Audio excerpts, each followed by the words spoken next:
Hi everyone, I'm going to start off with a confession. I have MPD. There's no other way to define what I suffer. I have been suffering for decades. It's multiple passions disorder. I've been noticing these symptoms of this affliction very, very early on. And it usually started early on with a seemingly innocuous question in a place like this, for example. So, Mr. Rajiv, what do you do with just the right inflection on do to communicate how confused the asking person is about what exactly I am? And then I begin the answer, pretty much like the introduction you just heard. I am an actor. I am an advertising agency owner, an advertising professional, a writer, a screenwriter, and a scriptwriter, a director, a producer. I brew my own beer. I am a barbecue chef. I make my own organic deodorants at home. I am a father, a son, a husband, and occasionally sane. By the time I am done with my introduction, the person opposite me has either aged and died or left.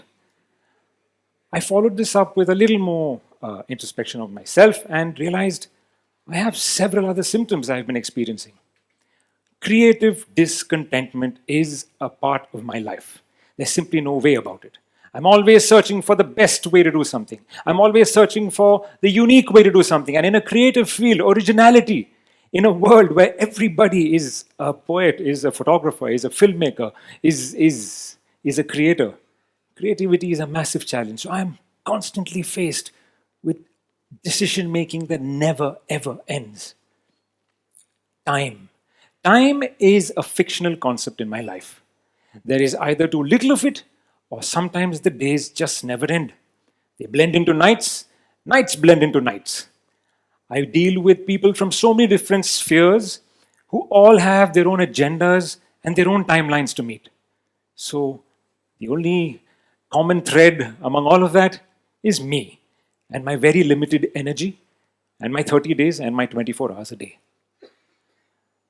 I realized some time ago that I just don't have time to have fun. There's no time for a hurrah. I walk out of a great client meeting only to receive a call from a casting agent that I didn't get a part. I had a great day on a set one day, and then that evening, I bungle up at theatre rehearsals because I didn't have time to do my lines. Everything that you've heard about me should be a lot of fun, but quite often I find I just don't have the time to have fun. Then, being exposed to so many different people makes you a judgment magnet. Now, the problem with receiving so many judgments and opinions, I'm sure you've heard the saying about opinions. The problem with receiving so many judgment opinions, they come from people you don't necessarily respect all the time. Well, sometimes they do, but then they also come from people who just happen to do more work than you. They're more prolific than you, but then so is diarrhea. Very occasionally, there are people you respect, your heroes who speak with you, but those judgments come with a lot of learning as well. Many ways to deal with judgments. One of them is to build a really thick skin, but like antibiotics, it keeps out the good stuff too. This led me to a process of further introspection, deep lab analysis of what are the germ or germs that gave me this affliction. And after a lot of testing and magnification of my deep inner self, I came up with a few things. I was born an NRI in Lagos, Nigeria. I grew up in part of a large Indian community who were fed on a daily diet of nostalgia, of heartache, of heartbreak, of not being close to the motherland, close to the family. We celebrated the best in each other. Every festival was a party. Food, dance, drinking, beverages. I was in school. Drinking, it was wonderful. I simply was never confronted with the ideas of religion, caste, creed. I didn't grow up in an atmosphere that spoke of what is your belief? What do you pray to? This multiculturalism is part of my DNA now. So much so I can't identify with any particular background, any particular language, any particular religion. I was cast as a father when I was 8 years old. My teacher told me, be sad. When you give away your daughter, be sad. Of course, you'll understand that at 8 years, my fatherly instincts weren't yet around. So I had to act. And I decided to add a small dimension to what she asked me to do. Not only was I going to be sad, I was going to make the people watching me feel sad. And that's exactly what I did. I became Rajesh Khanna meets Shivaji Ganeshan meets Al Pacino. I cried on stage. Pathos, deep grief, not knowing why a man my age, my character's age, should be feeling this, but feeling it. And that's when I was confronted with the power, the exploitative, manipulative power of acting. Over time, I've come to realize that's not just a power you must wield lightly, it's a responsibility. Prithviraj Chauhan, in school, few years later, by now I have been well and truly bitten by the acting bug. I couldn't wait to get back on stage and hear the audience clap again. Everybody got a chance to be on stage because that's how the annual day celebrations were. And in the running for Prithviraj Chauhan were 5 other boys. And I wasn't going to have it. No way was I ready to share this limelight. All that applause was for me. But poor teacher, she confronted 5 hamming boys every rehearsal, trying to show her why there should not be any other Prithviraj Chauhan. But I stepped ahead. There was a scene in which Prithviraj Chauhan has to grab the princess's hand and run off stage. Of course, back in class 7, you knew if you held a girl's hand, you would die. Because in class 7, boys knew that girls are poisonous. It didn't matter to me. I grabbed her hand and left stage. The next scene involved coming back later to utter a line, which is why another actor had been penned in. In one rehearsal, I grabbed a hand, left stage, came back immediately and took that line as well. Eventually, the teacher wondered, now this fellow is doing this scene and the one after, might as well do the one before, no, less trouble. We don't have to stitch 5 costumes. And I became Prithviraj Chauhan, the only one. I learned the idea of the rat race very, very early on. I confront it every day today. There are about 195 people who can do what I do. Differentiating myself is a daily challenge. I used to be a banker. Started off as one of the most complicated jobs one can imagine, but very quickly, with the help of Microsoft Excel and macros, which for some reason the bank didn't know about, my job became extremely easy. In a year and a half, I was earning a fairly decent salary, but I was not happy. And very early on, I started to shun the easy way out. If I'm feeling comfortable or contented with what I'm doing, it's usually a signal that I'm not trying hard enough. This affliction, this infection continues with me today. I'm never happy with the easy way out, which is why all the images you see on this PPT used to be photographs until a day and a half ago I deleted them all and illustrated them myself. I don't know why I did that. It's the first time. This is the debut of Rajeev Ravindranathan, the illustrator, by the way. I used to be the third idiot. Fact. I auditioned, I was loved, and I got the part opposite 2 other leads in the film. 2 months later, I was still loved, my work was still appreciated, but I didn't get the part. I was out of the film for reasons way out of my control. And that's one of the earlier times I remember how I got obsessed with the idea of control, of being in charge of every aspect of the creative process. So much so, I've had a client recently ask me today, Rajeev, who are we meeting today? Is it the strategist or the writer or the director or the ad agency owner? Who are we talking to today? And I realized maybe being a control freak is not the greatest thing. But early on, facing the dejection of not being the third idiot, of not sharing a hoarding space with 2 superstars, which might have been next to a Bipasha Basu hoarding whom I had a crush on those days. Missing out on this opportunity put me in a very deep and dark space. Further analysis required. I had to, during this process of introspection, I arrived at several truths about myself. About 9 years ago, I did a soap ad. It was a tough day. The director and I weren't seeing eye to eye. And finally, at the end of it, I decided to robot my way through this. Actors do this all the time. It's insincere. I pretended like I understood what he was saying. I gave him what he wanted, even though it made no sense to me, collected my paycheck, and I left. I've traveled the world since then. I've been to Europe. I love traveling. My wife and I, we love traveling.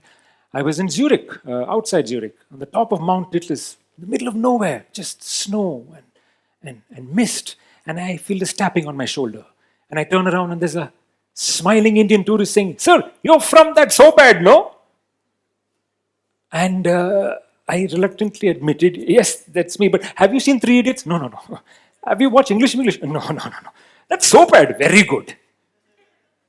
There in Zurich, I learned an important lesson. You have to bring your A game to whatever you do. You can never let go of your value of integrity. Since then, whatever roles I've been offered, if I nab it, if I'm on at a client meeting, if I'm on a set, if I'm on a stage, I give it my all or I just don't show up. I used to be the third idiot, but then I became the guy who pissed on Amir Khan's door. I could have very well have lost this role because I was that upset with the process that made me lose the main part. But, well, I'm thankful. Raju Hirani, who cast me as the third idiot because he thought I had an innocent face, also saw that same face suitable enough to play this monster. He gave me the part, and that role has defined my acting career. I'm now a character actor. I'm turned to by directors to complete the jigsaw puzzle of a scene. They call me reliable. They call me humble. They call me the guy who will take a line and do something with it and add to the beauty of the film, and I'm very happy for the responsibility. I'm the guy who pissed on Amir Khan's door. It's a small coincidence that I had my second daughter after that. About 10 years ago, when I started People, I was no more an employee. I was an employer. There is no more frightening feeling than being responsible, not just for your livelihood as you go into work every morning, but for the livelihood of 20 others. It's taught me to be responsible. It's taught me to be frugal. It's taught me to realize my sphere of influence influences other people's lives. This is no ordinary garment. This is a pleated skirt worn by school children, specifically women. Girls, sorry. I have two of them. On any day, if you're afflicted by too much pomposity, too much overconfidence, try ironing this garment in 5 minutes before they have to run off to school. Everything that you thought of yourself will come crashing down. You will start with the 3 pleats on the left side, neatly proud of your sharp, crisp lines, only to realize you've crushed the pleats on the other side. You turn the skirt over and start again. Guess what? Your previous pleats are now crushed. Then you decide you will take each pleat aside one by one. Oh, look at these perfect lines. And suddenly you realize, why are all the pleats facing this way? Where are the other pleats? This is an ego booster. For any person too pompous, too full of overconfidence, iron a pleated skirt. During this introspection, I came across several funny coincidences, but none as important to me as idlis. Raju Hirani offered me the part of the third idiot over a plate of idlis. A few years later, I was eating idlis in a scene next to Sridevi. A few years later after that, I was cast in an ad as a guy who loves idlis and complaining to his wife about his chutney. And in the last 7 years at People Design and Communications, I've had the privilege of working with PC Mustafa in building ID Fresh Foods, the brand, who, apart from being India's #1 fresh food company, are also the largest producers of idli batter. Idlis. It taught me maybe everything is deliberate. Maybe we're all part of some big script. It makes me prepared for shocks and surprises because coincidences are everywhere. You just have to look hard enough. So, having done all this analysis, I now come to the part where I can share something for you to learn. How I prescribed medicine for myself, like any self-respecting Indian. Self-diagnosis is in our blood. Here's how I live with MPD. No matter how amazing you think you are, always find your heroes. Find your heroes and worship them. If I chose to become an actor to be as good as Kamal Haasan, there's no way I would be able to set foot on a set. But Kamal Haasan, to me, is my deity.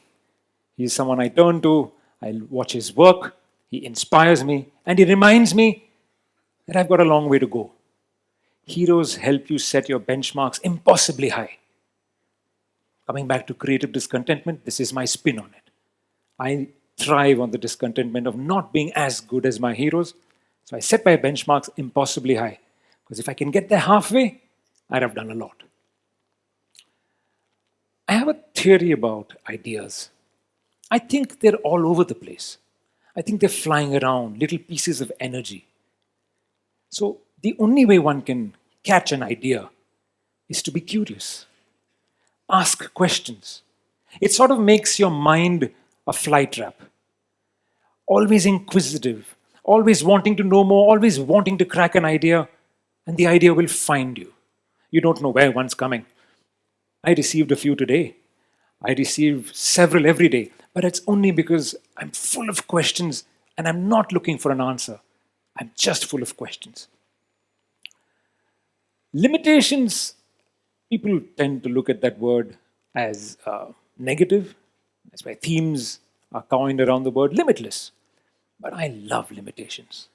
Limitations are not a boundary for me. They're a safe zone. They teach me where the horizon is and how far I can push myself while staying within the vast capabilities of my limitations. Embrace your limitations. And finally, excuse the image, I think we spend way too much time celebrating the best, the top 3 finishers. But we forget the stadium is still full of cheering, wild spectators looking for inspiration, entertainment. So what if you expanded the podium? Because 4th, 5th, 9th, 10th, 15th, 25th, we're still part of a small elite group who've been blessed with talent enough and bravery enough to explore these passions, to come forth and entertain and influence and express ideas. Because maybe we won't chase millions and millions of cheering fans, but in our own different spheres of influence, we'll talk to different people. We'll change a life. We'll leave behind a thought. We'll leave behind a smile until we've influenced far more people than we thought we could.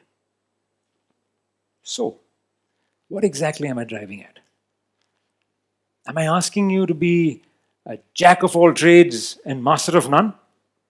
On the contrary, I'm inviting you to consider being master of being Jack. Thank you.